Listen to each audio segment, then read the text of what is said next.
wa nafa'na bihi wa fid dharain amin.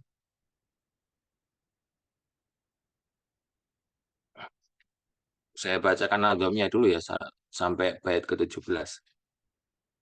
Bisnadil muttasil ila an-nadhim rahimahullahu taala wa nafa'na bihi wa bi umihi fid dharain amin.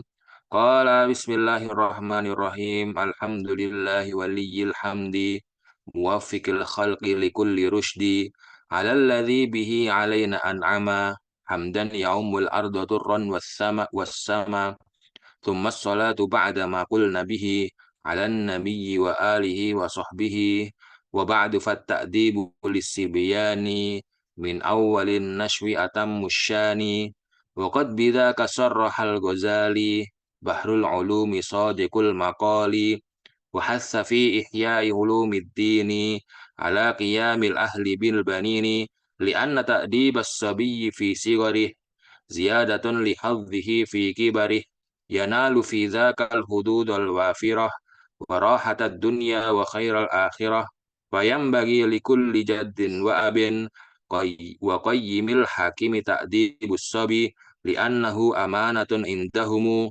وقلبه يقبل تأديبهم والأم لابنها تهدد بالأب زجرا له عن الخنا واللعب إذ قلبه كالشمعة المقصورة مجوهر يقبل كل صورة فينبغي لهم بأن يعودوا أولادهم فعل التقى ليسعدوا وأول الأشياء هي الحضانة لأنه مع أهله أمانة فينبغي إرضاء كل طفل صالحة بقولها والفعل تأكل حلالا لا من الحرام فاتبعوا قالوا تابعوا الطعام إذا خبوا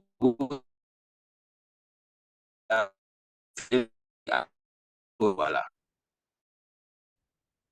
Qala an-nazim rahimahullah ta'ala alhamdulillahi waliyil hamdi.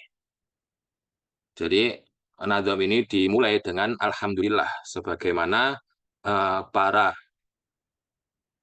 ulama dan yang sebelumnya adalah Rasulullah Shallallahu alaihi wasallam menulis tulisan-tulisannya dimulai dengan menulis khutbahnya menyampaikan khutbahnya dengan dimulai hamdalah dulu. Jadi hamdalah, terus sholawat, baru kemudian salam.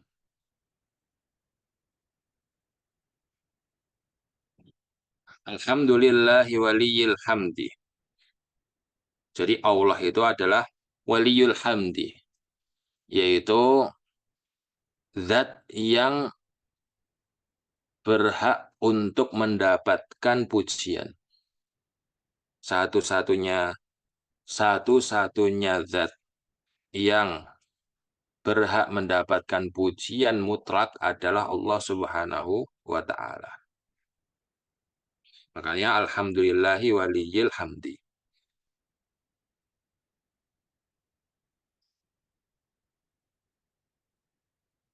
Dan alhamdulillah, alhamdu itu hanya dikhususkan kepada Allah. Kalimat hamdu itu hanya dikhususkan kepada Allah. Beda dengan kalimat syukru.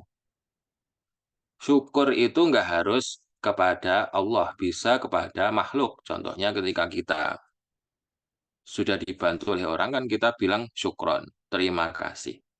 Nah, terima kasih ini bisa diucapkan untuk makhluk, bisa kepada Allah. Sedangkan alhamdu ini hanya kepada Allah. Makanya berulang kali Allah berfirman Alhamdulillah. Bahwasanya hamd atau pujian itu ya hanya untuk Allah. Alhamdu itu hanya untuk Allah. Muwaffiqil khalqi likulli rushdi. Allah yang sudah memberikan taufik kepada makhluknya, muwaffiqil khalqi. Apa itu taufik? Taufik. Taufik itu artinya adalah khalqu qudrati ta'ah fil abdi. Ketika Allah menciptakan kemampuan untuk beribadah. Allah menciptakan kemampuan untuk taat, untuk menjauhi larangan itu namanya taufik. Makanya kita selalu berdoa agar diberikan taufik oleh Allah, agar kita itu dimudahkan oleh Allah untuk menjalani perintahnya. Karena tanpa taufik kita nggak bisa untuk mengamalkan apa yang diperintahkan oleh Allah. Tanpa taufik kita nggak bisa menjauhi apa yang dilarang oleh Allah. Sehingga kita butuh taufik. Butuh taufik ini yaitu apa namanya? Ciptaan Allah yang membuat kita itu bisa berbuat ketaatan. Itu namanya taufik. Muwafiqil khalqi yang memberikan taufik kepada makhluk likulli rusdi. Ar-rusyd itu adalah al-hidayah ila shawab wal sadad. Selain kita butuh taufik agar kita bisa mengamalkan perintah Allah dan menjauhi larangannya, kita juga butuh ar-rusyd, yaitu hidayah untuk menuju kebenaran yang Allah itu inginkan itu apa. Makanya ketika kita bisa mengkaji kitab ini di kesempatan pagi hari ini, itu adalah taufik dari Allah yang harus kita syukuri. Enggak semua orang itu diberikan taufik oleh Allah untuk menghadiri kajian. Ya kan? Padahal ya flyernya udah disebar, tapi enggak semua diberikan taufik oleh Allah untuk menghadirinya. Makanya kita bersyukur sudah diberi taufik oleh Allah untuk bisa menjalani ibadah ini, ibadah mengkaji syariat Allah ini, sehingga kita itu ketika beribadah itu berdasarkan ilmu ya. Makanya alhamdulillah waliyil hamdi muwafiqil khalqi likulli rusdi.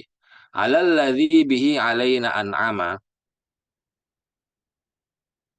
Kita bersyukur dan memuji Allah karena Allah itu sudah memberikan banyak sekali nikmat kepada kita. Hamdan ya'ummul arda turran was sama. Pujian yang memenuhi isi bumi dan langit. Jadi walaupun pujian kita itu sudah memenuhi isi bumi dan alam semesta ini, tetap itu nggak sebanding dengan nikmat yang sudah Allah berikan kepada kita. Kalau sebesar itu aja nggak sebanding, apalagi kita yang jarang bersyukur kepada Allah. Itu berarti lebih nggak nggak sesuai dengan apa yang sudah Allah berikan kepada kita. Ya kan? Seburuk-buruk apapun kita itu tetap diberikan nikmat oleh Allah. Ya paling dasar adalah nikmat iman. Itu adalah nikmat yang harus kita syukuri. Oh, misal walaupun kita nggak punya mata, kita nggak punya hidung, kita nggak bisa nyium, nggak bisa mendengar, tapi kita Islam itu udah nikmat yang paling besar yang harus disyukuri, ya kan? Maka kadang-kadang kita itu kalau diberi musibah oleh Allah, diberi ujian oleh Allah, itu jangan dilihat ujiannya, dilihat nikmat yang kita masih punya. Ya, masih mending kita hidup di dunia ini dalam keadaan nggak normal, ya, atau dalam keadaan sangat miskin, dalam keadaan nggak punya apa-apa, beneran nggak punya harta sedikit pun, itu masih mending daripada nggak hidup sama sekali. Kita bisa apa namanya hidup di dunia itu udah nikmat ya. Apalagi hidup di dunia dalam keadaan iman, itu udah nikmat banget. Makanya apalagi kalau ditambah yang lain, ditambah hidup sehat, ditambah kecukupan, ditambah punya suami yang soleh, punya anak yang solih-solihah, itu kan berarti nikmat di atas nikmat ya, yang harus selalu kita syukuri. Qal summa sholatu ba'da ma qulna bihi. Kemudian sholawat setelah kita panjatkan pujian kepada Allah Subhanahu wa taala, kemudian kita memanjatkan sholawat kepada ala nabiyyi wa alihi wa sahbihi, kepada Nabi Muhammad sallallahu alaihi wasallam.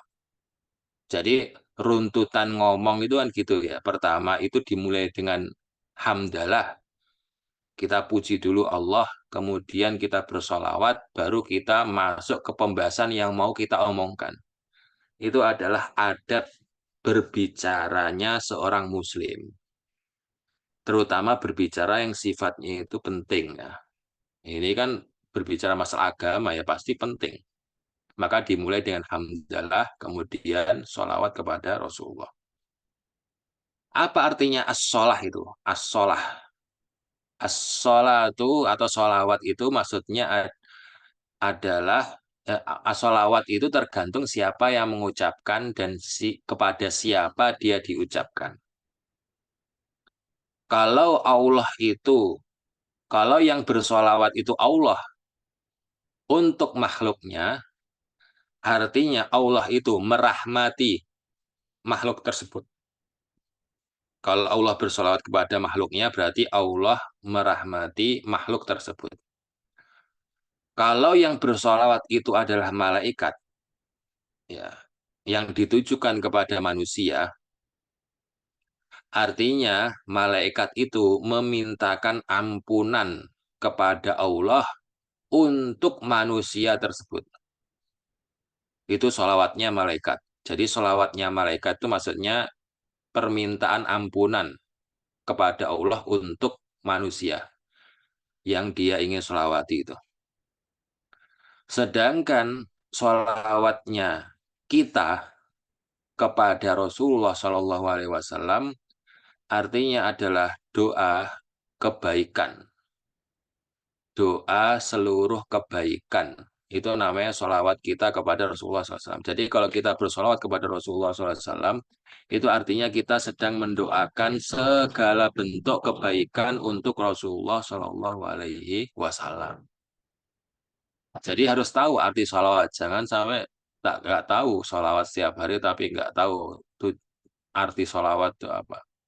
Jadi kalau Allah itu bersolawat kepada makhluk, artinya Allah itu sedang merahmati makhluk tersebut. Kalau malaikat itu bersolawat kepada manusia, berarti malaikat itu sedang memintakan ampunan kepada Allah untuk manusia tersebut. Kalau kita sebagai manusia ini bersolawat kepada Rasulullah SAW, artinya kita itu sedang mendoakan seluruh kebaikan untuk Nabi Muhammad SAW. Alan Nabi wa alihi. Al, siapa itu Alu Muhammad? Alu Muhammad SAW. Alu Muhammad itu kalau di zakat, di pembahasan zakat, adalah Bani Hashim dan Bani Muttalib. Jadi Alu Muhammad kalau di pembahasan zakat itu maksudnya adalah Bani Hashim dan Bani Muttalib. Sedangkan Alu Muhammad kalau di doa, di solawat, itu artinya seluruh umat Islam. Baik yang patuh maupun yang ahli maksiat. Jadi kita itu sebenarnya dididik oleh para ulama untuk mendoakan umat Islam siapapun itu taat atau enggak itu. Karena muslim yang maksiat itu masih jauh lebih baik daripada orang kafir yang berbuat baik. Jadi muslim yang berbuat maksiat itu masih jauh lebih bagus daripada orang kafir yang gemar berbuat baik yang nggak pernah em, melukai orang sedikit pun. Maka kita harus rahmat kepada sama muslim. Jangan sampai kita memusuhi seorang muslim jauh lebih keras permusuhan daripada permusuhan kita kepada orang kafir. Kalau kita sama orang kafir aja bisa berbuat baik, masa nggak bisa sama sesama muslim yang dia itu ahli maksiat? Seharusnya kan kita lebih bisa, ya kan? Makanya kita selalu diajarkan untuk mendoakan umat Islam siapapun itu, yang soleh atau yang jahat, semuanya kita doakan. Semoga mereka mendapatkan kebaikan. Semoga mereka mendapatkan kebaikan. Wa alihi itu al ya. Al itu kalau di sholawat berarti seluruh umat Islam. Kita bersolawat untuk seluruh umat Islam, baik itu yang ahli ibadah maupun ahli maksiat. Wasahbihi, kemudian dikhususkan sahabatnya Nabi Muhammad SAW. Kita doakan kebaikan secara khusus untuk para sahabat Rasulullah SAW yang mereka semua adalah ahli ibadah, generasi terpilih yang dipilih oleh Allah untuk menemani para sahabat, menemani Rasulullah SAW. Wa ba'du fa'ta'dibu lissibyani. Wa ba'du itu namanya faslul khitab untuk memisahkan antara alhamdulillah solawat dengan inti pembicaraannya. Ya, maka dipisahkan dengan wa ba'du atau amma ba'du. Itu pemisah ya antara alhamdulillah sama solawat dengan inti dari yang mau kita bahas. Fatta'dibu lissibyani min awalin nashwi atamusyani. Mendidik anak sejak usia dini itu adalah hal yang penting. Atam musyani maksudnya adalah waktu yang paling tepat untuk membentuk karakter anak adalah ketika dia masih kecil, ketika dia masih sibian. Sibian. Apa itu arti sibian? Sibian itu jamak dari sobi. Kalimat jamak dari sobi. Sobi itu adalah anak yang belum balik. Jadi walaupun umurnya itu udah eh, misalnya udah 4 tahun, udah 5 tahun ya kan, itu secara fikih tetap dihukumi sobi, dihukumi bayi. Dia itu masih bayi. Selama dia belum balik, dia itu masih kategori sobi ya, masih kategori bayi. Maka waktu-waktu sebelum balik ini adalah waktu yang sangat penting untuk membentuk karakter anak. Qal qad bidzaka qal wa qad bidzaka sarhal Ghazali Bahrul Ulumi Shadiqul Maqali. Jadi Imam Al-Ghazali sudah mengisyaratkan pembahasan ini di kitabnya Ihya Ulumuddin. Bagaimana mendidik anak kecil ini sehingga dia itu bisa terbentuk karakternya dengan baik. Dan seberapa pentingnya pendidikan anak ketika usianya itu belum balik. Siapa itu Imam Ghazali? Imam Ghazali itu namanya paling mudah dihafal ya. Nama beliau, nama bapaknya, dan nama kakeknya itu paling mudah dihafal. Nama beliau adalah Muhammad bin Muhammad bin Muhammad Al-Ghazali.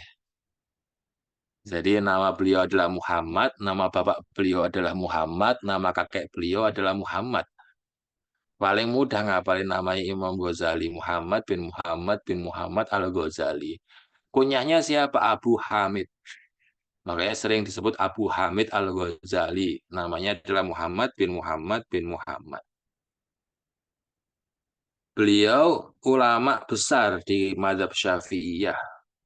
Sampai salah satu dari ulama itu, yaitu Imam Al-Yafi'i, menyebutkan bahwasanya Nabi Muhammad SAW itu adalah Sayyidul Anbiya. Nabi Muhammad itu adalah pemimpin para nabi. Lalu Muhammad ibnu Idris Asy-Syafi'i, yaitu Imam Syafi'i, adalah Sayyidul A'immah, pemimpinnya para imam.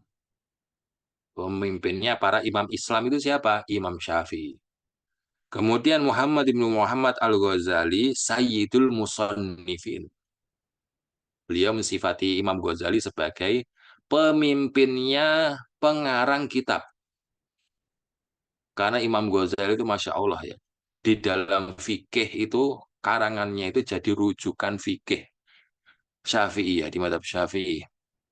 di dalam tasawuf karangannya jadi rujukan semua ulama tasawuf, yaitu kitab Ihya Ulumuddin. Sehingga nggak nggak heran kalau banyak ulama itu yang menyanjung beliau. Beliau wafat pada tahun 505 Hijriah. Sanata khamsin wa khamsimi'ah. Jadi tahun 505 Hijriah. Wa hassa fi ihya'i ulumiddini ala qiyamil ahli wal banini. Imam Ghazali menyebutkan di kitab Ihya Ulumuddin bahwasanya sangat penting bagi kita untuk memperdukan pendidikan anak di usia sebelum dia itu balik. Ala qiyamil ahli. Ahli itu adalah orang tua. Jadi sangat penting bagi orang tua untuk mendidik anaknya yang belum balik ini sebaik-baiknya gitu. Itu sudah diisyaratkan di kitab Ihya Ulumuddin. Maka silahkan dibaca kitab Ihya Ulumuddin. Tapi sejatinya kitab Ihya Ulumuddin itu nggak cocok buat pemula. Dia itu lebih cocok ke apa ya yang udah lanjutan ya, santri yang udah levelnya itu agak tinggi. Jadi dia cocok buat mereka. Kalau kalau buat pemula nggak cocok. Ihya Ulumuddin agak berat pembahasannya. Makanya ulama mengarang kitab ini. Nah, ini dicuplik dari kitab Ihya Ulumuddin dengan bahasa yang lebih ringan sehingga bisa dicerna oleh orang awam. Qal li'anna ta'dibas sabiyyi fi sigorih ziyadatun li hadhihi fi kibarih. Karena mendidik sobi di masa kecilnya, mendidik anak di masa kecilnya, ziyadatun li hadhihi fi kibarih, maka ketika gede, kalau kita berhasil mendidik anak di masa kecil, maka ketika dia sudah besar, itu sudah mendapatkan banyak bekal yang cukup untuk menjalani kehidupan dengan baik. Gitu. Yanalu bi fi dzakal hududul wafirah wa rahatad dunya wa khairal akhirah. Kalau anak kecil ini berhasil dididik orang tua ketika dia masih kecil, maka ketika dia sudah gede, itu tinggal menikmati saja. Jadi ketika udah gede, dia tinggal ngelanjutin aja apa yang sudah terbiasa dia lakukan ketika kecil. Nggak usah mulai dari awal. Jadi gede-gedenya itu sudah terbentuk karakternya. Jadi enggak, karena kalau merubah karakter di usia gede itu lebih susah daripada merubah karakter di masa dia itu belum balik. Gitu. Wa khairal akhirah. Dengan terbentuknya karakter yang bagus anak itu ketika sudah besar, maka dia akan mendapatkan kebaikan di akhirat. Qal fayam bagi likulli jaddin wa abin wa qayyimil hakimi ta'dibis sabi. Maka hendaknya setiap kakek dan bapak dan hakim yang mengurusi anak tersebut untuk mendidik anak tersebut. Jadi kewajiban mendidik anak itu ada di orang tua yang pertama, bapak dan ibu. Jika bapak dan ibunya tidak ada, maka kewajiban mendidik anak itu pindah ke kakek nenek. Kalau dia nggak memiliki ayah ibu, nggak memiliki kakek nenek, maka pindah ke Qayyimil Hakim.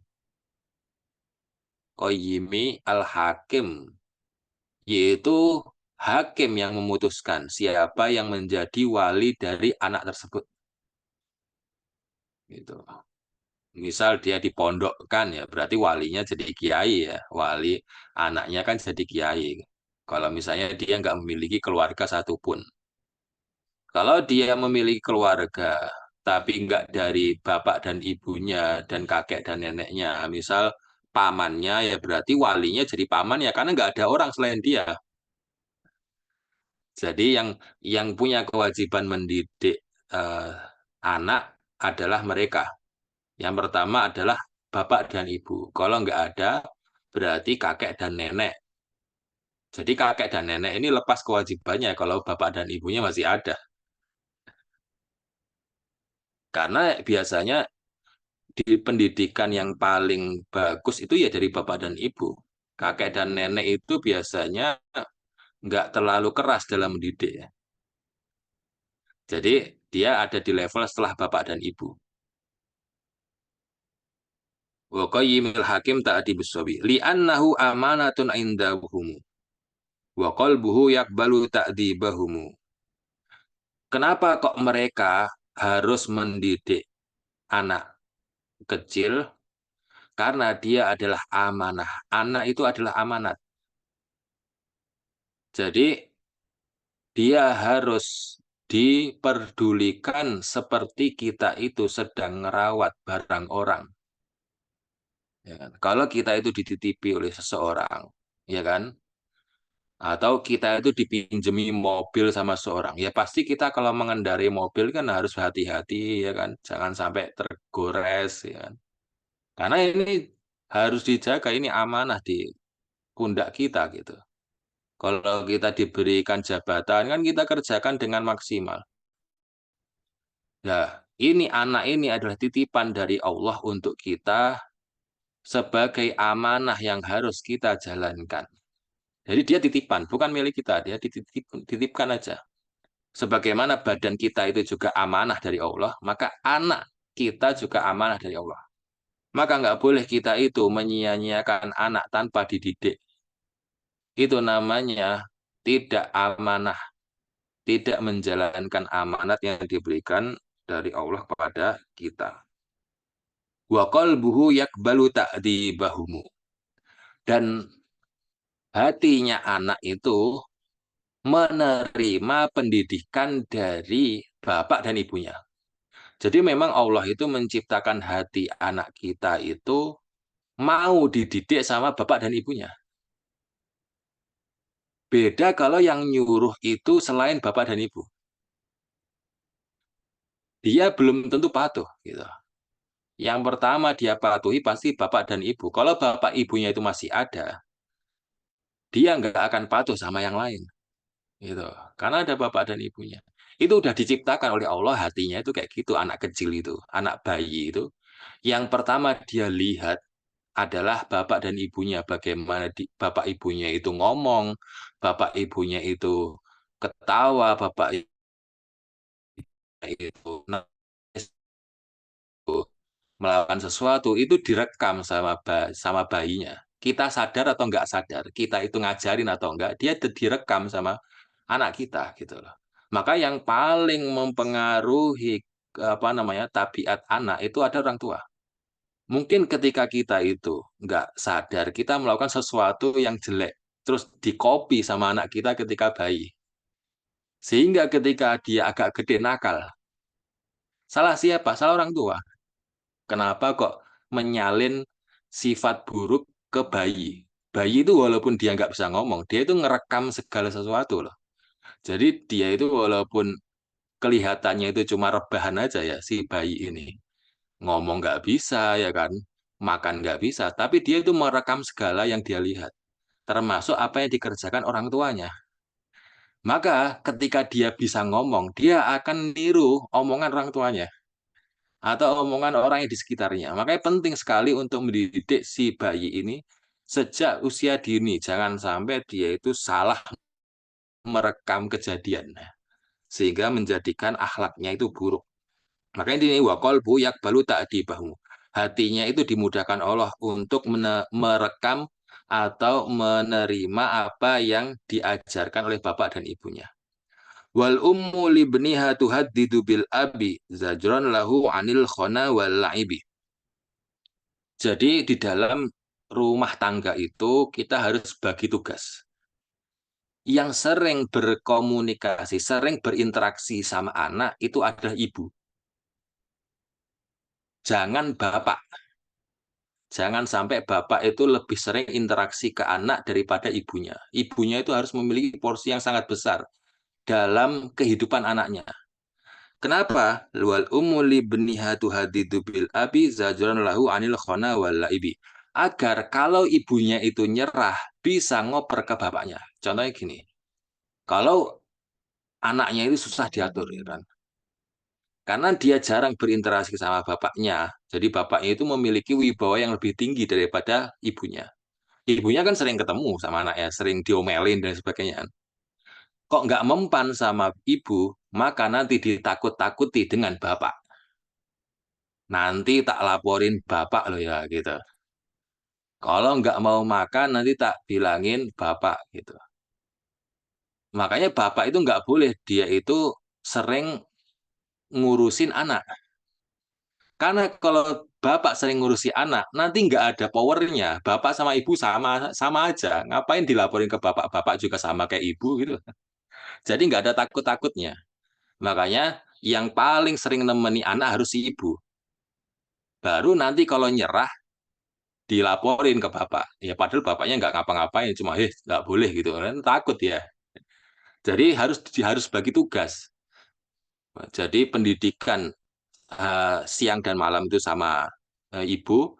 Kalau masalah yang penting-penting baru bapak. Jadi istilahnya bapak itu kepala sekolah. Kalau di sekolah itu bapak itu kepala sekolah. Ibu itu adalah wali kelasnya. Ibu itu wali kelasnya. Jadi segala hal tuh ibu, pokoknya ibu. Kalau mentok, dia udah nakal banget, kita laporin kepala sekolah gitu. Kan nggak mungkin kepala sekolah anak, ngurusin anak didik. Nggak pernah kan kepala sekolah itu ngurusin anak didik. Dia itu ngurusin administrasi aja atau ke hal-hal yang penting aja baru ke kepala sekolah ya kan. Nah, anak yang di sekolah itu kalau udah dipanggil kepala sekolah kan takut ya. Padahal ya biasa aja. Karena jarang ketemu dan memiliki wibawa yang tinggi, maka dia lebih dihormati daripada wali kelas gitu biasanya. Makanya harus dibagi ya. Tugasnya itu harus dibagi. Jangan semua itu ngurusin anak, harus dibagi. Idqal buhu kasyam atil maksurah mujauharun yakbalu kulla surah. Jadi hatinya anak itu seperti syam'ah atau apa namanya seperti mentega. Atau kalau kita sekarang itu seperti lilin ya, yang mainan lilin itu ya bisa dibentuk-bentuk itu loh. Mainan anak kecil yang bisa dibentuk-bentuk itu. Jadi anak itu seperti itu ketika kecil itu. Mujauharun yakbalukul surah. Dia itu bisa dibentuk dengan apapun yang kita mau. Fayam bagi lahum bi ayu awidu auladahum fi'lat tuqal adu.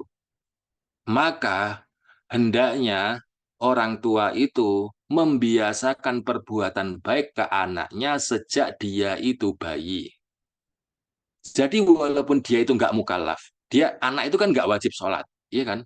Anak itu nggak wajib sholat, nggak wajib ngomong jujur, nggak nggak wajib semua jadi sunnah. Haji juga nggak wajib, ya kan? Tapi biasakan mereka untuk melakukan itu semua sejak dia bayi, ya kan? Sejak dia masih kecil. Diajarkan kalau hadir di majelis ilmu itu penting, ayo ikut gitu. Walaupun dia nggak ada taklif, nggak diwajibkan menuntut ilmu, kan masih belum balik. Sholat itu wajib 5 kali sehari. Jadi kalau sholat, anaknya harus ikut sholat. Ya, walaupun kemudian lari-lari. Tapi dia harus tahu bahwasanya sholat itu harus dikerjakan gitu. Jadi sejak kecil harus diajarkan kebaikan dan dijauhkan dari perbuatan maksiat walaupun dia belum mukallaf. Itu penting ya. Jangan mentang-mentang belum gede ngapain dijilbabi. Loh, kecil aja dia nggak pakai jilbab apalagi gede. Lebih males nanti. Maka nggak apa-apa sejak kecil dipakein jilbab atau sejak kecil dicadarin ya nggak apa-apa. Itu namanya melatih dia untuk mengamalkan syariat. Jangan mentang-mentang masih kecil nggak apa-apa pakai kaos lengan pendek nggak apa-apa. Ini nggak pakai baju jalan sana-sana sini. Ini kecil ini nanti akan terbentuk dia akan kayak lilin ya. Nanti ketika gede nggak apa-apa, nggak buka aurat juga nggak apa-apa gitu ujung-ujungnya gitu. Maka jangan sampai seperti itu. Qal fayam bagi lahum itu. Kemudian berikutnya wa awal asya yal hadonah li'annahu ma'ahli amanah. Hal yang paling awal yang harus diperhatikan dalam mendidik anak adalah hadonah. Hadonah itu apa? Hadonah itu adalah apa ya? Ngurusi anak itu sampai dia itu mumayis. Itu hadonah. Jadi mumayis itu apa? Mumayis itu ketika anak kita sudah connect, bisa diajak ngobrol. Itu namanya mumayis. Contoh kalau ditanya, bapakmu di mana? Oh, di sana. Beneran bapaknya di sana, bukan ngaco. Biasanya kan anak kalau belum mumayis ditanya, bapak bapak di mana? Di sana, padahal bapaknya di sini gitu. Itu namanya belum mumayis. Atau salah satu tanda mumayis yang lain, dia itu bisa membedakan antara yang berbahaya dan yang nggak berbahaya. Dia bisa membedakan mana api, mana apa, mana makanan. Jadi dia bisa membedakan apa yang boleh, apa yang nggak boleh. Ya, apa yang bisa dipegang, apa yang nggak boleh dipegang. Itu mumayis. Bisa diajak ngobrol itu connect. Terus dia bisa tahu mana yang nggak boleh dipegang, mana yang nggak boleh dipegang. Dia bisa makan sendiri, dia bisa cebok sendiri. Itu tanda kalau anak itu sudah mumayis. Kalau anak belum bisa melakukan itu semua, maka itu belum mumayis dan itu masih dalam tahap hadonah. Hadonah itu pendidikan anak sampai dia itu bisa mumayis ya. Nah, hadonah ini nanti di fikih akan ada pembahasan yang ribet jika bapak dan ibunya itu cerai. Ketika bapak dan ibu cerai, haknya hadonah itu haknya siapa? Hak bapaknya atau hak ibunya? Ketika anaknya itu belum mumayyiz. Karena kalau anak udah mumayyiz ya tinggal tanya sama anaknya, "Nak, kamu mau ikut siapa? Ikut bapak atau ikut ibu?" Kalau cerai kan gitu kan. Kalau anaknya itu udah bisa diajak ngobrol. Kalau dia milih ikut ibu ya sama ibu, ikut bapak ya sama bapak. Lah mau problemnya kalau anaknya itu belum mumayyiz, ya kan? Dia nggak bisa ditanyain pun nggak paham juga, gitu kan. Nah, makanya di sini di fikih akan dijelaskan secara detail kepada siapa sebenarnya kewajiban hadonah itu ketika eh, terjadi perceraian ya. Tapi secara normal ketika ayah dan ibu ini dalam ikatan pernikahan, ya kan, masih dalam ikatan pernikahan, maka hak hadonah itu ya bapak dan ibu itu. Kewajiban hadonah itu ya kepada bapak dan ibu anak ini gitu, dua-duanya. Wa awul asya'il hadonah li annahu ma'ahli amanah. Fayam bagi irdo kulli tiflin, maka hendaknya menyusui anak kepada solihatan bikauliha wal fi'li. Fayam bagi irdo kulli tiflin solihatan bikauliha wal fi'li. Jadi orang yang menyusui anak tersebut, hadonah kan belum wise, artinya dia itu masuk ke umur 1-2 juga ya kan. Umur umur 0 sampai 2 tahun itu kan masa menyusui. Maka hal yang yang harus diperhatikan dalam mendidik anak adalah orang yang menyusuinya. Orang yang menyusuinya itu harus memiliki ucapan yang bagus dan perilaku yang bagus. Sekali lagi kita ingatkan bahwasanya bayi itu, walaupun dia itu nggak ngapa-ngapain, dia itu sejatinya sedang merekam kejadian apa yang dia lihat. Ibunya yang nyusuin itu lagi ngapain, ngomong apa, itu direkam sama bayinya. Walaupun belum bisa meraktekin, tapi sudah direkam itu. Nanti kalau dia sudah bisa ngomong, dia akan meraktekin. Oh, ibunya sering sering gibah ya, sering apa namanya ngobrol sama emak-emak, direkam itu sama anaknya. Oh, berarti nanti kalau saya bisa ngomong, saya akan gibah sama teman-teman gitu. Jadi gitu. Maka jangan sampai ibu yang menyusui itu ngomong perkataan yang buruk, melakukan perbuatan maksiat, melakukan perbuatan yang melanggar adab. Jangan sampai dilakukan. Walaupun bayinya cuma melek merem aja. Tetap dia ngerekam apa yang dilihat ya kan.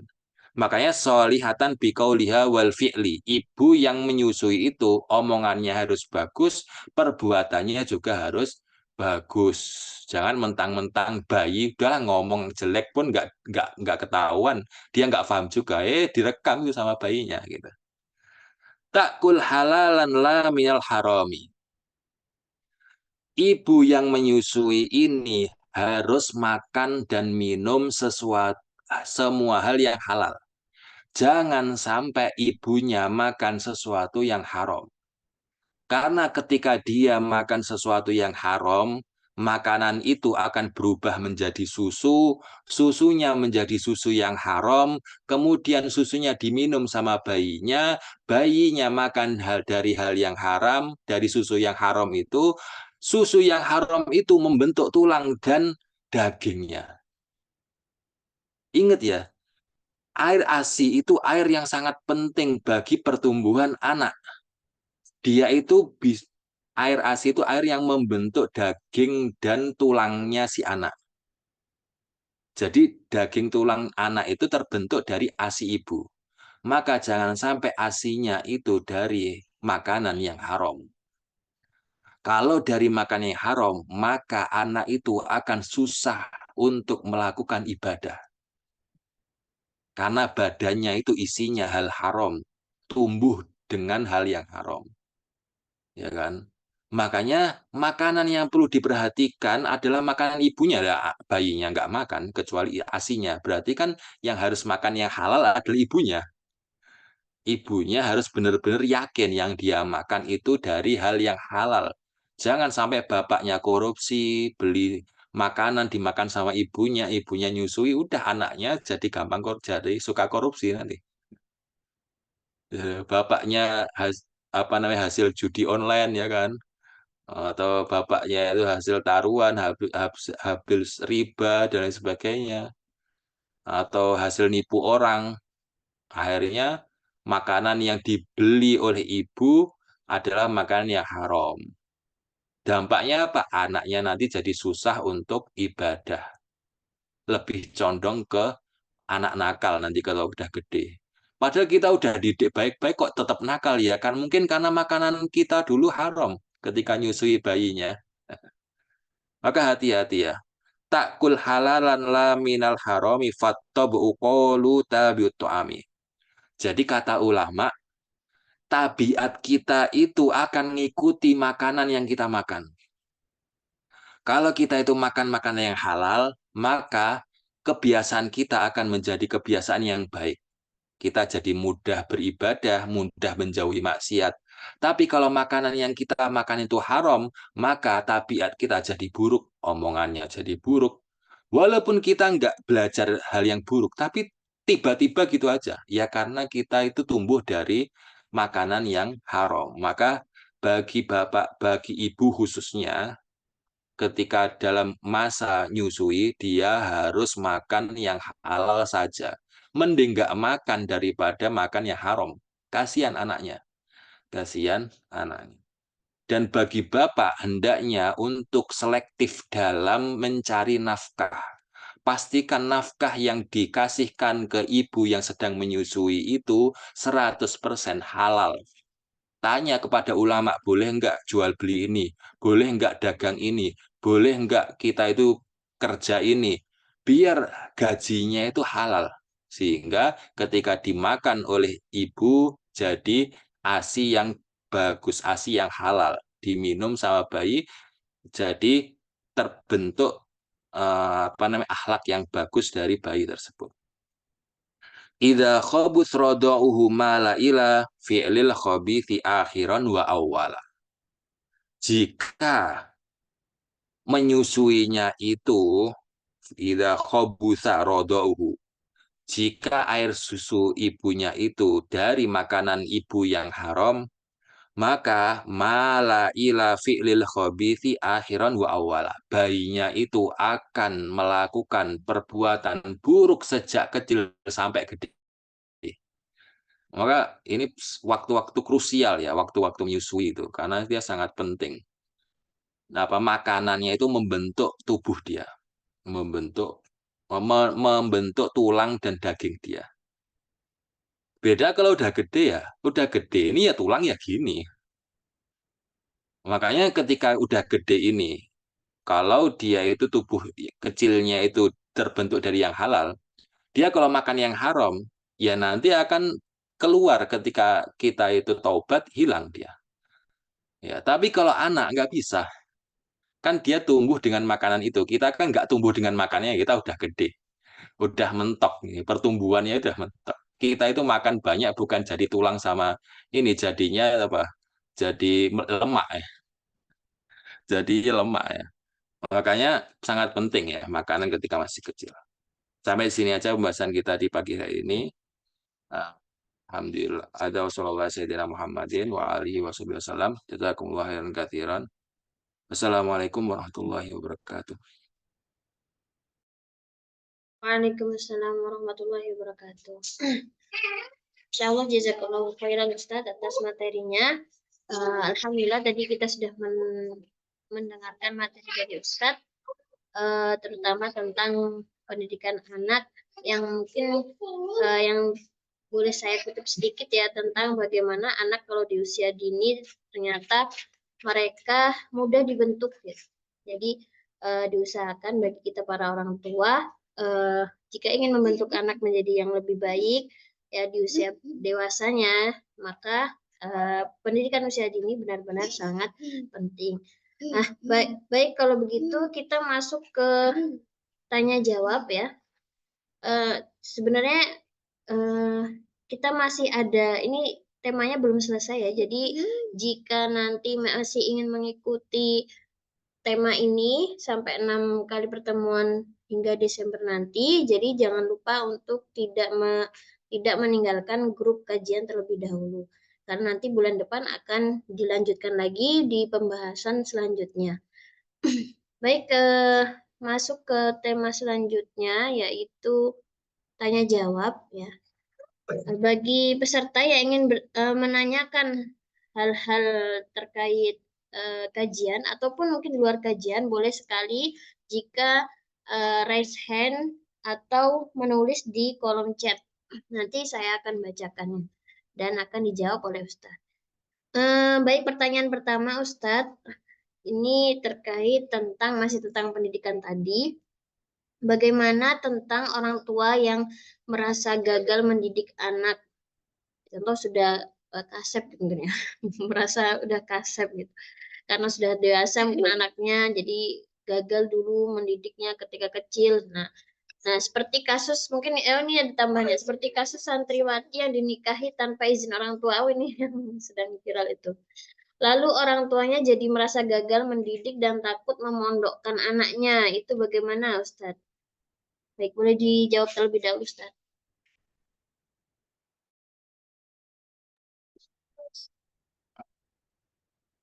Kalau orang tua itu baru tahu ilmunya udah gede ya, udah anaknya itu udah besar, otomatis kan sudah nggak berlaku pendidikan usia dini. Berlaku kemudian pendidikan usia lanjut. Itu cara mendidiknya beda. Jadi cara mendidik anak ketika dia itu masih belum balik sama anak yang sudah balik itu cara mendidiknya nanti sudah berbeda. Itu sudah pembahasan beda lagi. Maka setiap umur dari anak itu memiliki cara pendidikannya masing-masing. Yang kita bahas di 6 pertemuan ini, insya Allah ya tentang pendidikan anak itu kalau dia itu belum balik. Kalau masalah sudah balik, itu di pembahasan yang lain. Tapi tetap ada pendidikan. Jadi anak itu, walaupun dia itu udah gede, dia tetaplah anak yang menjadi tanggung jawab orang tua. Walaupun anak itu sudah jadi istri orang lain, dia tetap anak kita yang harus kita didik juga. Nanti ada kayak apa namanya hadis-hadis Rasulullah yang menunjukkan bagaimana para sahabat itu mempraktekkan pendidikan anak di usia gede.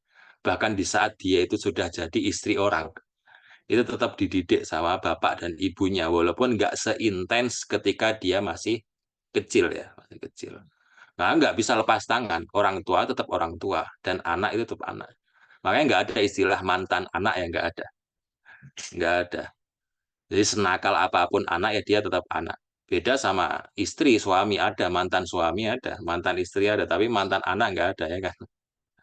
Makanya kalau gagal mendidik di usia kecil, ya jangan gagal mendidik di usia gede. Jadi seperti itu jawabannya.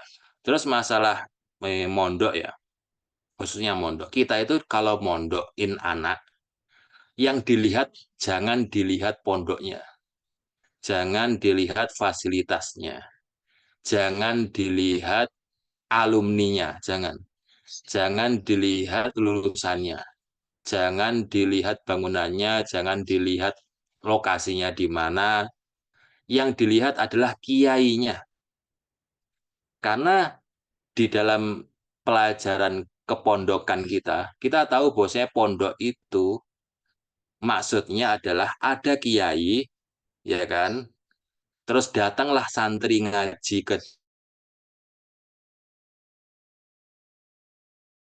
dia, nggak cukup rumahnya kiai buat nampung, akhirnya dibangunkan asrama. Semakin banyak yang sholat jamaah di rumahnya nggak kuat, nggak muat dibangunkan masjid. Makanya inti dari pondok itu apa? Kiai. Maka disurvei dulu siapa pimpinan pondoknya.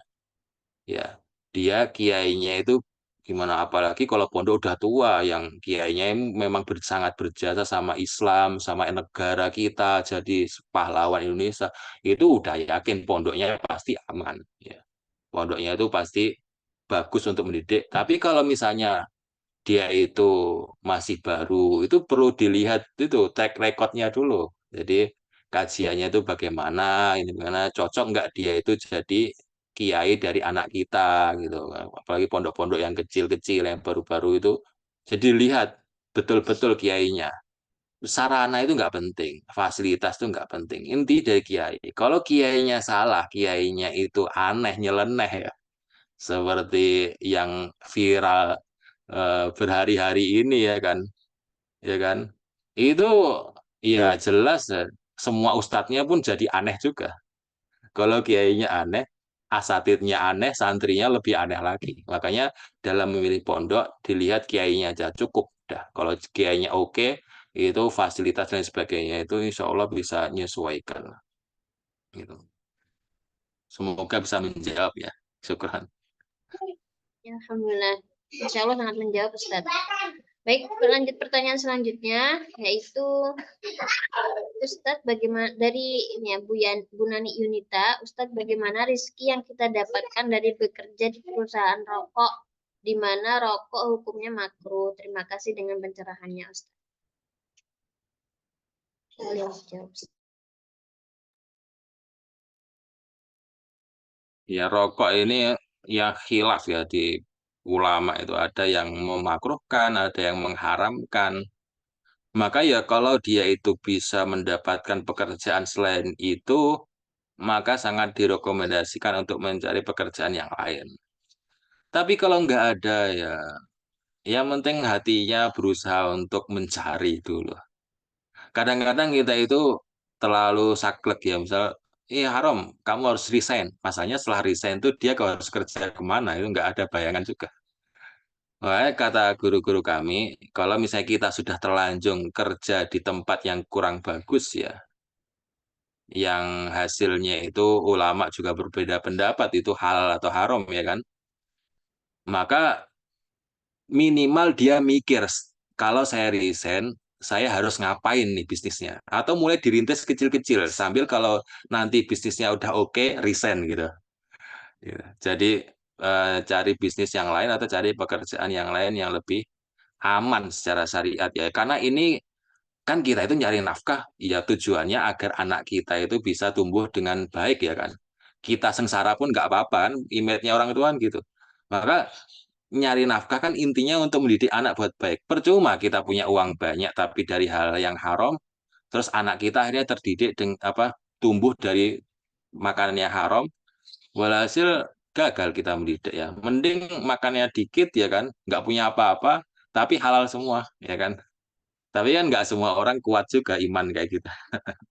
Jadi sambil intinya kita itu punya kemauan untuk berubah menjadi yang lebih baik gitu, sambil merancang masa depan yang lebih bagus gitu. Gitu ya. Wallahu a'lam bishawab. Semoga bisa menjawab. Insya Allah semoga bisa menjawab Bu Nani. Baik, selanjutnya pertanyaan selanjutnya ini sangat menarik Ustadz. Jadi dari Bu Widya Nova Syamita. Assalamualaikum warahmatullahi wabarakatuh Ustadz. Izin bertanya. Ustadz menyampaikan sebaiknya ayah tidak terlalu banyak terlibat langsung mendidik anak. Sebagaimana yang tadi di Nazom. Bagaimana tanggapan Ustadz terkait banyak kajian parenting yang mengatakan Indonesia ini adalah fatherless country. Begitu Ustadz. Fatherless country itu maksudnya apa ya? Anak nggak paham. Itu Ustaz, apa namanya, kekurangan figur ayah gitu Ustaz. Jadi apa, mungkin di banyak keluarga, banyak anak tuh kekurangan figur seorang ayah gitu. Jadi peran ayah malah sangat kurang gitu di dalam keluarga, seperti itu Ustaz.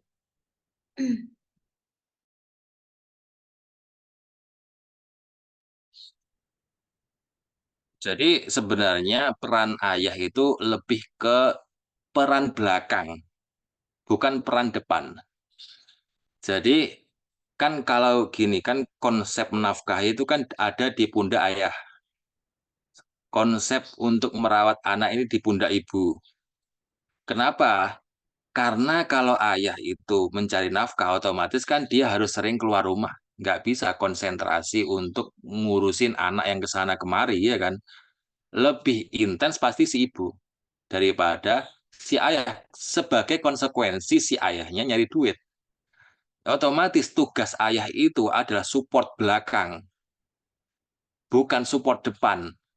Garis depannya tetap ibu, tapi di belakang ibu ada ayah gitu. Maksudnya itu pembagiannya itu kayak gitu. Jangan semuanya di depan.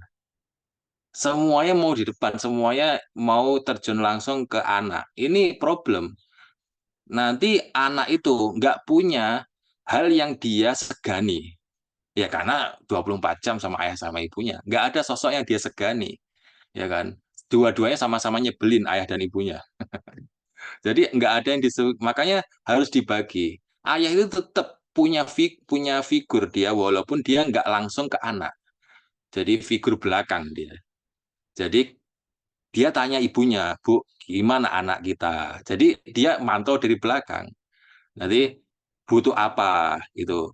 Terus konsultasi sama bapak ini gimana anak kita itu kayak gini gitu. Coba kayak gini. Tapi yang nerapin ibunya gitu. Maka bukan berarti kita bilang bahwasanya bapak jangan terlalu turun terus lepas tangan. Enggak. Dia tetap ngontrol lewat ibu. Jadi urutannya itu ayah, ibu, terus anak gitu. Dia tetap di belakang, komunikasinya sama ibu gitu. Jadi kalau baru nggak bisa diatur sama ibu, dioper lah sama si bapak ke bapak. Jadi bapak itu punya wibawa, tetap punya wibawa di hadapan anaknya. Jangan sampai dua-duanya itu dari barisan depan, nggak ada yang di belakang. Jadi maksud dari pembagian tugas itu bukan berarti ayah lepas tangan, enggak. Jadi insya Allah kalau bisa diterapkan dengan bagus, dia nggak akan jadi fatherless ya. Tetap fathernya ada di belakang mother ya kan. Itu wallahu alam. Syukran. Iya, ya, alhamdulillah. Berarti mungkin eh, tetap sebenarnya peran ayah ini penting ya. Ya itu tadi harusnya memang dibagi. Jadi mungkin yang fatherless ini tadi mungkin berarti sang ayah eh, peran sebagai supportnya mungkin yang kurang begitu mungkin ya, Bu Widya ya yang bisa disampaikan. Kemudian lanjut ke pertanyaan selanjutnya. Assalamualaikum warahmatullahi wabarakatuh. Mohon izin bertanya, Ustadz, bagaimana seandainya terlanjur ada barang haram yang masuk masuk sama anak saat anak masih kecil? Bagaimana cara mentaubatinya? Jazakallahu khairan.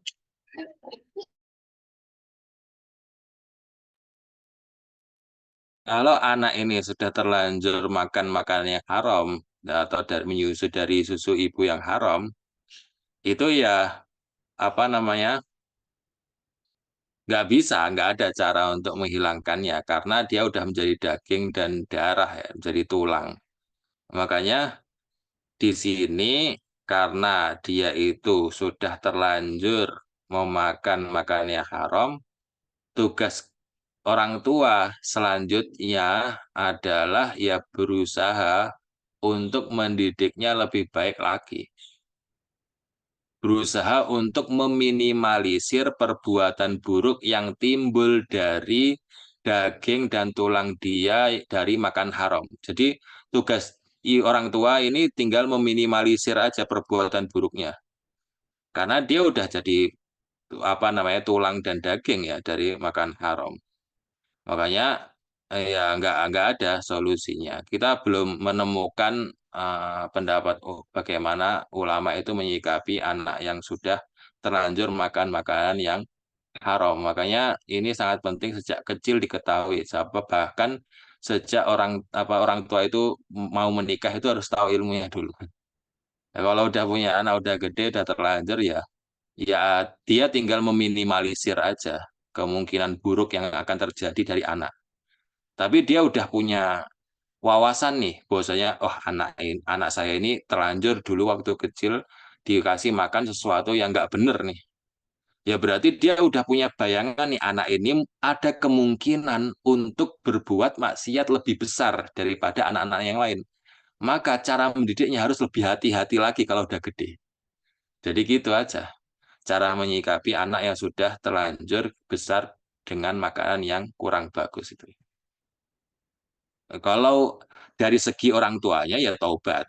Orang tuanya taubat. Tapi dari segi anaknya kan terlanjur jadi daging, nggak bisa ditaubati. Ya kan? Wallahu a'lam. Alhamdulillah. Jazakallahu khairan Ustaz. Kemudian masih ada pertanyaan lagi. Ini dari Mbak Hanifatul. Ya. Bagaimana juga untuk kasus anak yang terlahir dari perbuatan zina di luar nikah, Ustaz? Bagaimana, Ustaz?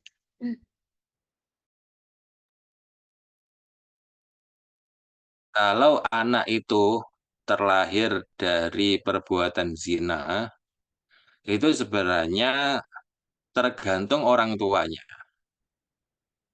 Kalau orang tuanya itu setelah dia itu berzina, itu bertaubat, ya kan?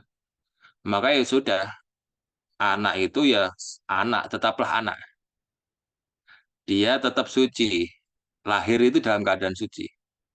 Jadi yang membentuk anak itu menjadi nakal atau enggak, itu kan setelah dia itu lahir, bukan sebelum lahirnya. Jadi sebelum lahir, maksudnya ini kumpul mani yang halal atau mani yang haram, itu nggak penting karena manusia itu terlahir dalam keadaan fitrah. Lahirnya itu dalam keadaan bening, dia itu bening. Belum diisi file gitu loh. Walaupun dia itu terbentuk dari mani yang haram. Jadi zina itu nggak membuat anak itu nakal. Lalu kenapa kok anak hasil zina nakal-nakal? Ya karena pendidikan setelahnya yang salah. Kadang-kadang kita itu menyalahkan apa namanya? Oh ini single parent, apa anak yang apa ya broken home. Istilahnya broken home ketika orang tuanya itu cerai, terus anaknya jadi nakal. Sebenarnya itu karena salah pendidikan orang tuanya, bukan gara-gara perceraiannya. Jadi nggak apa-apa orang tua cerai kalau ada maksud tertentu, ada tujuan tertentu, dan dia harus cerai, ya cerai aja. Tapi jangan kemudian ngelampiasin ke anak. Atau menampakkan sesuatu yang bisa direkam oleh anak sehingga dia itu timbul sifat buruk akibat perceraian orang tuanya. Jadi problemnya itu bukan perceraiannya, tapi bagaimana orang tuanya itu mendidik anaknya pasca perceraian, gitu. Atau bahkan sebelum perceraiannya itu terjadi. Jadi broken home itu memang salah pendidikan orang tua, bukan anaknya yang salah, bukan perceraiannya juga yang salah, gitu. Jadi orang tuanya juga yang salah ini, yang salah mengurus anaknya. Jadi nggak apa-apa. Anak yang lahir dari hasil zina itu yang penting setelah dia itu lahir harus dirawat sesuai dengan tuntunan syariat yang kita akan pelajari nanti ya. Jadi ya bagaimana mendidiknya itu. Dia ada ibu atau enggak, ada bapak atau enggak, itu bisa diatur ya. Yang penting bagaimana dia mendidiknya dengan bagus gitu. Rasulullah aja ya nggak ada orang tuanya, tapi kan Rasul, ya kan? Jadi eh, tergantung ya bagaimana orang itu mendidik anak setelah lahir. Siapapun tuh yang ngurusi, yaitu tanggung jawab dia. Entah itu ibunya saja, atau bapaknya aja, atau kakeknya. Gara-gara bapak ibunya nggak mau ngurusin, maka tugasnya harus dikerjakan. Itu Allah. Jadi hasil perbuatan zina itu insya Allah nggak memberikan dampak apa-apa ya bagi si anak. Yang memberikan dampak kepada si anak adalah bagaimana orang tua mendidik anaknya setelah lahir itu. Wallahu a'lam. Astagfirullah. Ya, baik lanjut ke pertanyaan selanjutnya. Apakah anak akan menanggung dosa atas didikan orang tua yang salah karena tabiat anak yang menjadi tidak baik? Dari Bu Eviana. Kebalik ya, bukan anak yang menanggung dosa atas didikan orang tua yang salah, tapi orang tua yang menanggung dosa anak akibat didikannya yang salah. Jadi anak ya anak gitu loh. Dia itu terbentuk bukan membentuk. Maka yang salah adalah yang membentuk, bukan yang dibentuk. Kalau dia dari kecil diajarin maksiat sama orang tuanya, sehingga ketika dia balik dia terus maksiat, maka dosanya terus mengalir ke orang tua. Ya karena orang tuanya yang didik maksiat.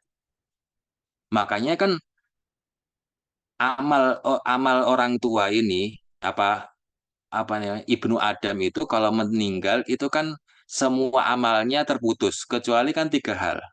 Salah satunya apa? Waladun solihin yad'ulah. Anak yang soleh yang mendoakan orang tuanya. Itu menjadi pahala jariah ketika orang tuanya itu sudah meninggal. Maka kewajiban orang tua mendidik bagaimana anak itu jadi waladun soleh yad'ulahu. Ketika kok orang tua mendidik sebaliknya, mendidik agar anaknya maksiat, maka dia akan sebaliknya mengirim dosa terus walaupun orang tuanya udah meninggal. Makanya hati-hati, Cak. Kalau misalnya gini, kita udah mendidik anak kita dengan baik, ya kan? Tapi tetap nakal, ya berarti bukan dosa jariah kita, gitu. Kita udah makan halal nih, mendidik juga udah oke, nggak ada problem dengan pendidikan dari masa lahir sampai gede. Tapi kok ya tetap maksiat gitu ya. Kita nasihati tetap maksiat, ya udah, berarti dia nggak akan memberikan dampak dosa ke orang tua. Karena kita udah menunaikan kewajibannya sesuai dengan apa yang dituntut oleh syariat. Tapi kalau kita yang lalai, kita ngajarin maksiat, kita ngelalaikan anak kita, terus anak kita gede itu maksiat, nggak mau taat kepada Allah, ya udah, mengalirlah dosa kepada orang tua. Orang tuanya itu mendapatkan dosa jariah jadinya. Maka yang betul adalah orang tua itu menanggung dosa salah mendidik anaknya, bukan anak yang menanggung dosa orang tua yang salah mendidik dia gitu. Wallahu a'lam bishawab. Syukran. Baik, Ustaz. Baik, masih ada satu pertanyaan terakhir, Ustaz, tapi ini di luar materi, yaitu tentang bulan Muharram, Ustaz. Kalau di masyarakat kita itu bulan Muharram menjadi waktu untuk mengadakan acara-acara seperti bersih desa dan lain-lain. Sebagai warga, sampai sebatas mana kita diperbolehkan mengikuti acara bersih desa tersebut menurut Islam, Ustaz? Sebenarnya kalau menurut Islam sendiri, apa keutamaan bulan Muharram dan ibadah-ibadah apa yang dianjurkan di dalamnya?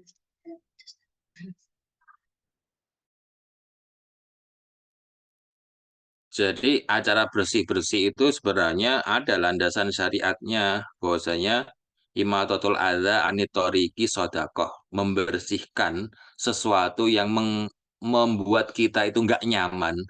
Contohnya ya kayak rumput, terus sampah, terus ya sesuatu yang nggak enak dipandang ya kan, merapikan jalan rumah, ngepel rumah itu semuanya tuntunannya adalah imatatul adza anitoriki sodako. Itu semua sedekah. Maka nggak ada problem dengan acara bersih desa, gotong royong, itu semua cara sedekah. tanpa ngeluarin duit. Jadi kalau mau sedekah tanpa ngeluarin duit, ya ikut bersih desa, ikut gotong royong, bersih-bersih ngerapiin desa itu secara sukarela itu namanya sedekah tanpa ngeluarin uang dan itu no problem ya. Maksudnya kenapa kok Muharram itu bersih-bersih? Itu tafaulan sebagai bentuk optimis. Semoga tahun baru ini kita jadi sosok yang lebih bersih, lebih rapi, lebih taat, lebih baik lagi dari tahun yang sebelumnya. Makanya kenapa Muharram banyak acara bersih-bersih ya kan. Maksudnya tafaulan ya. Cara untuk optimisasi diri. Ini kalau tanah aja kita bersihin, masa hati kita nggak bersihin sih di tahun baru ini? Masa tahun tahun baru Hijriah ini masih sama aja kayak tahun baru kayak tahun sebelumnya sama-sama nggak taat sama Allah maksudnya gitu. Jadi ada pesan tersirat yang mau diisyaratkan di acara-acara tersebut.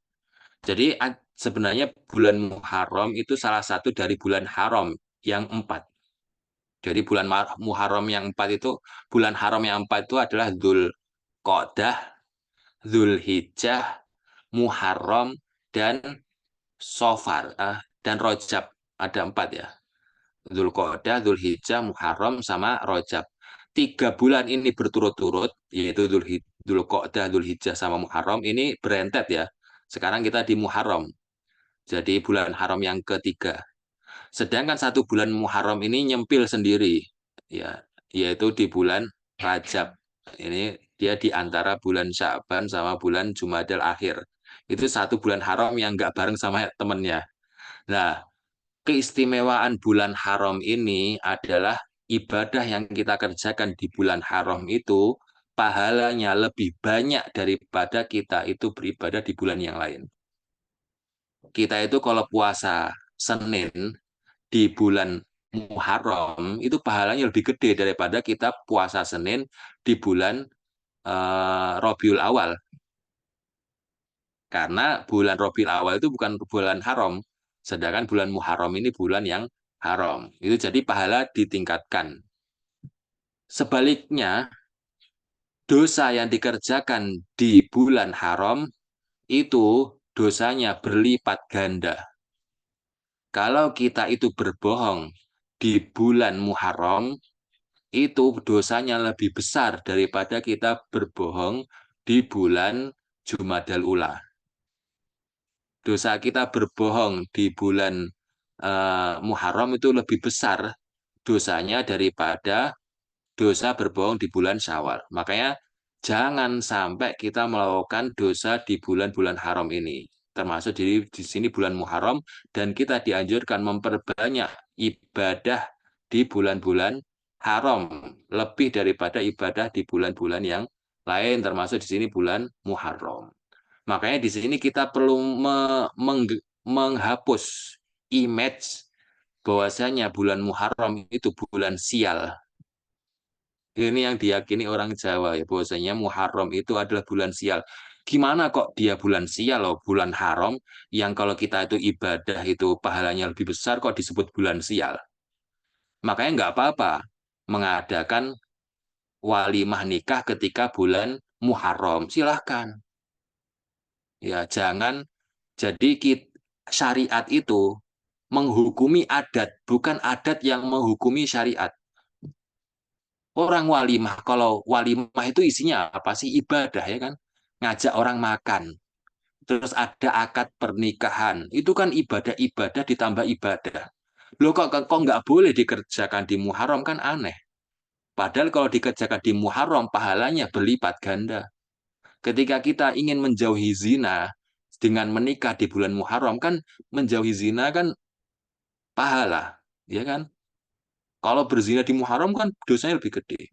Makanya ini yang harus kita perbaiki. Adat yang kita harus perbaiki adalah bulan Muharram itu bukan bulan sial.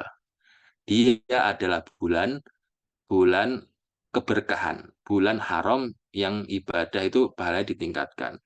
Makanya silahkan bikin acara di bulan Muharram silahkan. Bikin ngajak orang, bikin acara gede di bulan Muharram silahkan. Itu bagus, sangat bagus sekali gitu. Itu yang harus kita perbaiki di masalah bulan Muharram ini ya. Lalu ibadah-ibadah apa yang dianjurkan di bulan Muharram? Yang paling utama adalah puasa Asyura, puasa di tanggal 10 ya, di bulan Muharram. Jadi ada urutan hari paling mulia di Islam ini, khususnya di madhab Syafi'i. Hari yang paling mulia pertama adalah hari Arafah. Hari Arafah itu adalah hari paling mulia dari semua hari di sepanjang tahun. Itu yang pertama. Yang kedua adalah hari Asyura. Maka dia itu di rating kedua setelah hari Arafah. Kemuliaan hari Asyura ini, tanggal 10 Muharram ini. Maka jangan sampai kita nggak puasa di hari Asyura. Baru setelah itu datanglah Hari Raya Idul Adha di posisi ketiga, lalu Hari Raya Idul Fitri di posisi keempat. Bayangin, Idul Fitri yang kita kira dia itu adalah hari Lebaran yang sangat mewah, di mana kita semua mudik ke kampung halaman, maaf-maafan dan sebagainya yang kita anggap itu hari mulia, itu di urutan keempat. Lebih mulia, lebih rendah daripada hari Asyura dan hari Arafah. Makanya jangan sampai kalau kita Idul Fitri aja kita agungkan, ya apalagi Asyura ya. Harus kita manfaatkan untuk puasa, sedekah. Makanya ulama itu mensunahkan ngasih hadiah kepada keluarga di hari Asyura. Seperti Idul Fitri, alias ngasih angpau ya istilahnya, ngasih. Itu namanya tausiah. Tausiah itu bukan sedekah. Jadi ada sedekah, ada tausiah. Sedekah itu kan kita itu mau membantu orang yang nggak punya, itu namanya sedekah. Kalau tausiah, kita itu mau membantu orang yang punya, dia itu mampu.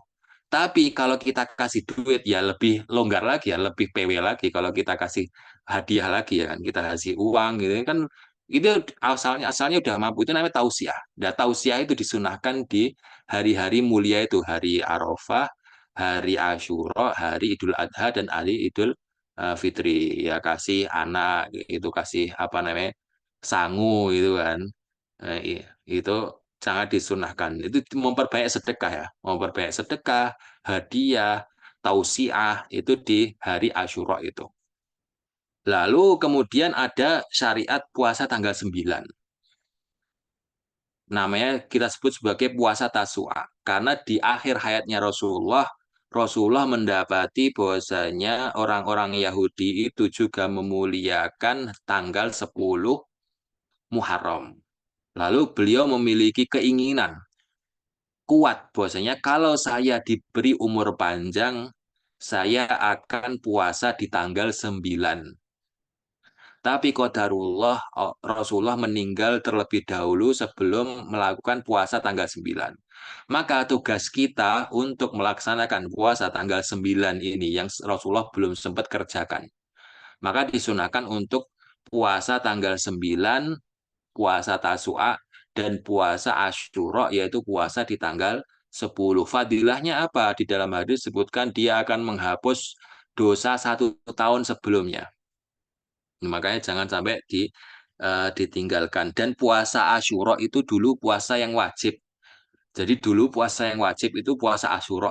Kemudian diganti dengan Ramadan. Jadi Asyuranya jadi sunnah, Ramadannya jadi wajib. Makanya dia bukan puasa yang main-main, dia itu dulu pernah diwajibkan gitu loh. Maka jangan meremehkan puasa Asyura, dan kita tambah lagi dengan puasa Tasua. Kapan nih puasa Tasua sama Asyura? Nah, ini berbeda pendapat lagi. Kenapa kok berbeda pendapat? Karena kebetulan di hari Sabtu kemarin, hari Sabtu minggu yang lalu, ketika bulan Zulhijjah ini mau selesai, itu kan seperti biasa, ya kan? Orang-orang itu berusaha melihat hilal di tanggal 29 Zulhijjah. Dan kebetulan juga semua lokasi di Indonesia ini tidak bisa melihat hilal. nggak ada yang melaporkan satupun yang bisa melihat hilal di tanggal 29 Zulhijjah, yaitu hari Sabtu minggu kemarin. Konsekuensinya, bulan Zulhijjah digenapi jadi 30. Otomatis hari Ahad itu tanggal 30, bukan tanggal 1. Sehingga kita itu puasa Asyura-nya hari Rabu. Tanggal 10-nya hari Rabu jadinya. Tanggal 9-nya hari Selasa. Alias kita puasa Selasa Rabu. Menurut orang yang tinggal di Indonesia, karena nggak bisa melihat hilal. Sedangkan di Arab Saudi dan di negara lain yang sebelah barat kita, itu ketika hari Sabtu sudah bisa melihat hilal. Ya, makanya mereka tanggal satunya adalah hari Ahad. Dan teman-teman yang pakai hisab, pakai perhitungan bulan, itu memang secara perhitungan hari Ahad itu tanggal 1. Tapi kan kita nggak cuma bermodalkan hitung-hitungan, kita juga perlu ngelihat hilal. Hilalnya kelihatan nggak ini. Makanya ada yang berpendapat Asyura-nya itu adalah hari Selasa, Tasu'a-nya hari Senin. Terutama ini mazhabnya pemerintah. Jadi pemerintah kita itu cuma ngelihat hilal di 3 bulan aja. Bulan Ramadan, bulan Syawal, sama Zulhijjah. Sisanya nggak ngelihat hilal alias pakai hisab. Ya otomatis berarti Asyura-nya itu Selasa, terus Tasu'a-nya Senin. Sedangkan ulama Syafi'iyah itu melihat hilal itu setiap bulan, bukan cuma 3 bulan itu tadi. Nah, nggak kelihatan ya udah kita genapi. Makanya nanti kita akan temukan Asyura kapan? Ya kalau nggak Selasa ya Rebo, tergantung Anda meyakini apa gitu kan. Maka yang paling aman ya puasa aja semuanya. Puasa Senin, ya kan? Ya, atas dasar hari Senin. Hari Senin kan disunahkan puasa. Terus puasa hari Selasa, terus hari Rebo, terus kalian hari Kamis. Jadi seminggu itu full puasa itu. Senin, Senin, Selasa bagi yang berpendapat awal Muharram itu hari Ahad, ya kan? Terus Selasa Rebo bagi yang berpendapat awal Muharram itu Senin. Ya udah. Jadi ngumpul 1 minggu itu puasa semua gitu. Tapi wallahu alam yang ana pilih itu Muharram itu hari Rebo, Asyura itu hari Rebo, sedangkan Tasu'a itu adalah hari Selasa. Itu yang ana sendiri pilih ya karena lebih dekat kepada perkataan-perkataan ulama kita yang dulu gitu. Wallahu a'lam bishawab. Tapi ujung-ujungnya ini puasa sunnah ya. Nggak sampai membuat kita itu melakukan sesuatu yang haram kalau salah tanggal. Jadi insya Allah baiklah. Yang problem itu udah mendebatkan itu nggak puasa lagi. Udah debat lama-lama ternyata nggak puasa juga. Mending kita puasa kalian semua ya. Ya. Mumpung ada perbedaan kita puasain semua. Jadi itu salah satu ibadah khusus yang ada di Muharram. Sedangkan yang lainnya ya ibadah seperti biasa kita perbanyak di bulan Muharram karena dia termasuk dari bulan haram yang 4 yang pahalanya itu dilipat gandakan. Ada wallahu alam bisawab. Syukron. Iya. Alhamdulillah. Baik Ustadz. Mungkin Afwan Ustadz tadi mungkin yang dimaksudkan bersih desa itu seperti selamatan atau upacara adat di apa ya, masyarakat ya Ustadz tentang mengusir roh-roh jahat seperti itu Ustadz. Jadi kadang ada apa namanya sesaji sesajen atau apa seperti itu terus ada upacara-upacaranya terus mungkin biasanya ditutup dengan biar meriah ada karnaval dan lain-lain. Nah itu apakah boleh ikut Ustadz kalau hal seperti itu Ustadz? Ya kalau ada unsur seperti itu berarti nggak boleh karena asas dari acaranya salah. Membersihkan keburukan apa? Orang Muharram itu adalah bulan-bulan keberuntungan, malah mau dihilangkan apa namanya keburukannya? Nggak ada keburukannya. Keburukannya itu di diri kita. Ya. Jadi Kalau memang asasnya seperti itu, apalagi sampai ada sesajennya, ya sebaiknya nggak perlu ikut dan nggak perlu meramaikan acara seperti itu. Kalau acaranya itu untuk menghormati bulan Muharram, silahkan ikut. Seperti pawai yang menyambut bulan Muharram, itu nggak apa-apa. Tapi kalau pawai untuk menolak bala itu problem ya. Bala apa yang mau ditolak dengan Muharram? Muharram ini bulan mulia kok mau ditolak balanya gitu.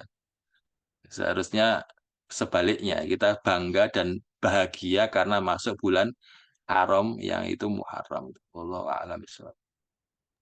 Baik Ustaz. Eh, ini masih ada lagi Ustaz satu lagi ya. Mungkin ini pertanyaan terakhir ya. Nanti kalau masih ada pertanyaan lagi boleh di apa namanya di WA di grup nanti kita sampaikan kepada Ustadz. Nah, pertanyaan terakhir Ustadz punten misalkan masih ada hutang puasa, apakah boleh nanti di hari Asyura dan Tasu'a puasa diniatkan kodok saja atau diniatkan Asyura dan Tasu'a?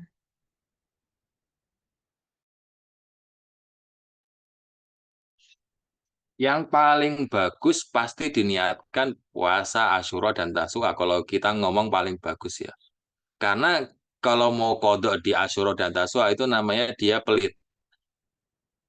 Udah jelas dia itu wajib puasa. Ngapain ngodoknya di bulan yang di hari yang disunahkan puasa? Kenapa nggak di hari yang lain? Kenapa kok maunya dirapel sama itu? Kan namanya pelit ya. Intinya dia nggak mau puasa banyak-banyak gitu. Dia maunya Ramadan tok gitu. Ya cuma kodoknya nanti dipaskan sama puasa-puasa sunnah. Itu namanya orang yang pelit ya. Jangan jadi orang yang kayak gitu. Makanya yang paling bagus ya tetap puasa. Kalau waktunya puasa sunnah, ya diniatkan puasa sunnah gitu. Puasa wajib itu memang anda untuk kerjakan di Ramadan yang pindah ke hari lain. Jangan kemudian diniatkan digabung dengan puasa sunnah ya. Jadi yang paling bagus ketika Asyura dan Tasu'a, walaupun dia masih punya hutang puasa Ramadan, nggak apa-apa. Niat puasa Tasu'a, niat puasa Asyura. Sebagaimana boleh puasa Senin Kemis walaupun utangnya belum lunas, boleh. Boleh aja. Yang penting semuanya tergantung niat ya. Tapi lebih bagusnya wajib itu disegerakan. Karena kita nggak tahu ya umur kita itu sampai kapan. Mungkin habis ini nggak hidup lagi ya kan. Makanya wajib itu harus segera dilepaskan. Makanya sebaik-baiknya mengkodok puasa itu ya sesegera mungkin. Selama ada fursah kesempatan pertama langsung dikodok. Jangan sampai namanya taswif namanya. Taswif itu nanti-nantilah. Gitu. Seakan-akan kita umur kita itu panjang gitu bisa nanti-nanti kan nggak ada yang tahu. Padahal itu wajib ya. Kalau sunnah kan nggak apa. Wajib itu kan kalau kita belum ngerjain nanti ditagih di akhirat. Kok kamu belum ngerjain? Padahal waktunya udah tak kasih beberapa hari sebelum mati gitu kan. Makanya bagusnya yang wajib ini segera dikerjakan. Kalau kebetulan ketika ngerjakan itu nabrak sama Muharram, ya itu sunnah aja dulu dikerjakan, nanti lanjutnya wajib lagi gitu. Wallahu a'lam bishawab. Ya. Dengan pertanyaan terakhir tadi, Alhamdulillah telah selesai kajian materi kita hari ini. Eh, Nanti jika ada pertanyaan lagi boleh disampaikan di grup WA. Ya, nanti insya Allah akan kita sampaikan kepada Ustadz. Baiklah, masuk ke agenda selanjutnya, yaitu doa. Doa yang kami mohon kepada Ustadz, eh, jika tidak keberatan, memimpin doa bagi kami. Dan juga untuk para peserta, diharapkan setelah doa ini tidak meninggalkan ruang Zoom terlebih dahulu, karena akan ada beberapa informasi terkait dengan RTQ An-Nur dan juga Yayasan An-Nur Bayan Insani. Baik, kepada Ustadz, kami persilahkan untuk memimpin doa. Alhamdulillahirrahmanirrahim. Hamdal hamidin, hamdal syakirin, hamdal na'imin, hamdal yu'afina, ma huwa yukafi mazidah. Ya Rabbana lakal hamdu kama yanbaghi li jalali wajhikal karim wa azimi sultanik.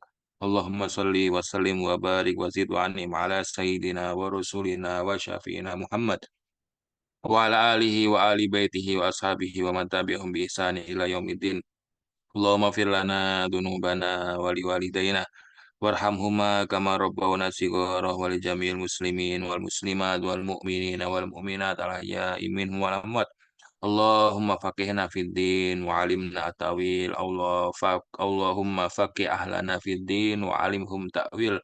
Allahumma faqih usratana fid din wa alimhum at-ta'wil. Allahumma faqih mujtama'atana fid din wa alimhum at-ta'wil.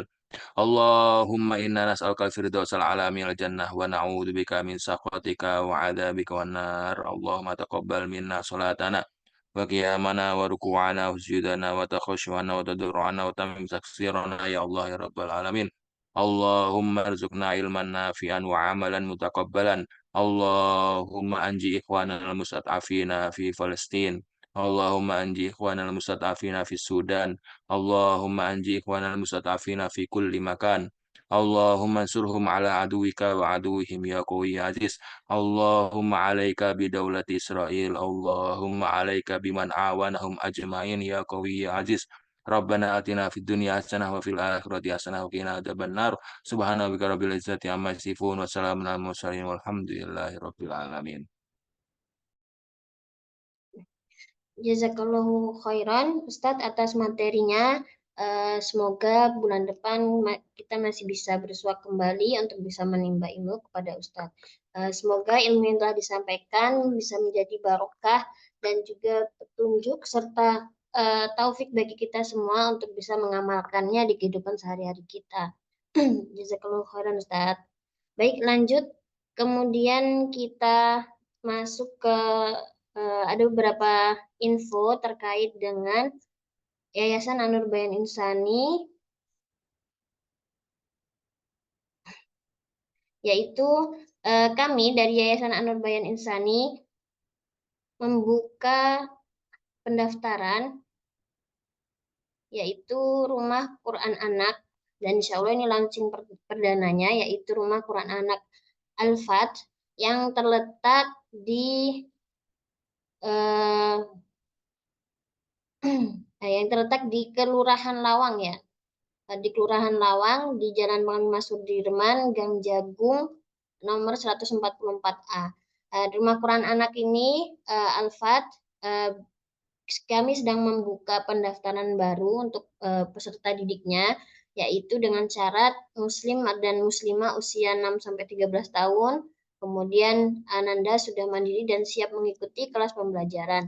Kemudian hari aktif belajarnya bisa dilihat nanti, insya Allah mulai besok kita akan membuka pendaftarannya.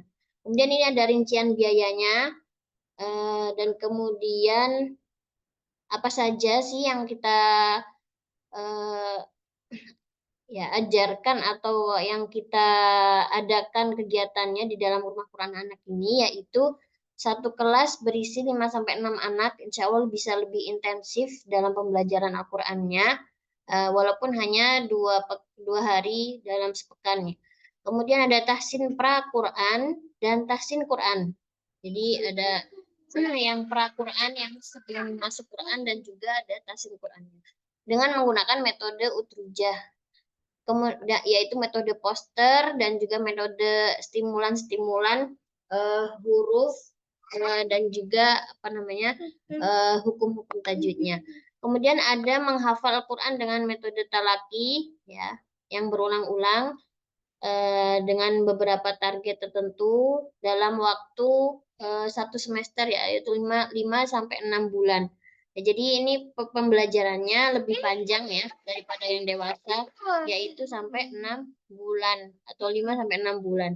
Kemudian ada siroh ceria, kemudian ada tasmi hafalan sekali duduk bagi anak-anak, kemudian ada haflah atau perayaan khatam tilawah dan khatam hafalan Quran, kemudian ada wisuda Quran bagi anak-anak, kemudian ada laporan, tentunya ada laporan belajar semester ya bagi anak-anak. Kemudian ada monitoring Quran harian ya, di mana anak-anak tidak hanya dituntut belajar Al-Quran ketika masuk saja, tetapi juga ada monitoring kegiatan Quran mereka di rumah bersama orang tua. Ya, kemudian ada kajian Islam rutin orang tua. Ya. Kemudian ini ada timeline pendaftarannya dari tanggal 14 ya hari ini, tapi boleh dari besok ya 15 sampai 28 Juli 2024. Kemudian ada tes observasi dan wawancara bagi para wali muridnya. Kemudian yaitu tanggal 29 sampai 1 Agustus. Kemudian ada orientasi bagi wali murid dan muridnya tanggal 4 Agustus yaitu hari Ahad juga. Kemudian ada masuk belajarnya mulai bulan Agustus hingga nanti bulan Desember. Ya, bagi para peserta eh, men- yang ingin mendaftarkan ya di Rumah Quran Anak Al-Fat ini, ya, boleh nanti segera menghubungi info pendaftarannya, yaitu di eh, Bu Umi Masa. Ya, ini adalah nomor WA-nya. Nanti bisa dihubungi beliau dan mendapatkan infonya bagaimana cara mendaftarnya. Kemudian bagi para peserta yang memiliki kerabat, anak atau saudara yang juga ingin mendaftarkannya boleh diajak lebih banyak lagi. Semoga bisa menjadi amal jariah bagi kita semuanya. Dan juga tentunya karena Rumah Quran Anak Al-Fat ini masih tempatnya masih sangat terbatas, jadi kita apa namanya kita batasi ya kuota kuota anaknya. Nah, nanti kalau sudah full maka kita akan tutup pendaftarannya. Itu jadi segera mungkin untuk mendaftar atau apa namanya ya mengantri daftar untuk memasukkan para putra putrinya atau saudara-saudaranya ke Rumah Quran Anak Al-Fat. Begitu saja. Baik, itu saja informasi dari kami, dari Yayasan An-Nur Bayan Insani atau RTQ An-Nur Lawang. Semoga bisa bermanfaat dan semoga apa yang materi yang kita dapatkan tadi dari Ustadz, kita bisa amalkan ya untuk anak-anak kita di rumah. Walaupun sebenarnya memang mudah dalam teorinya, tapi semoga Allah berikan taufik kepada kita semua untuk bisa mengamalkannya. Saja kita tutup ya, saya sebagai MC mohon maaf jika ada salah kata perbuatan kepada semuanya. Kita tutup dengan doa kafaratul majelis. Subhanakallahumma wabihamdika asyhadu an la ilaha illa anta astaghfiruka wa atubu ilaik. Saya mohon diri. Assalamualaikum warahmatullahi wabarakatuh.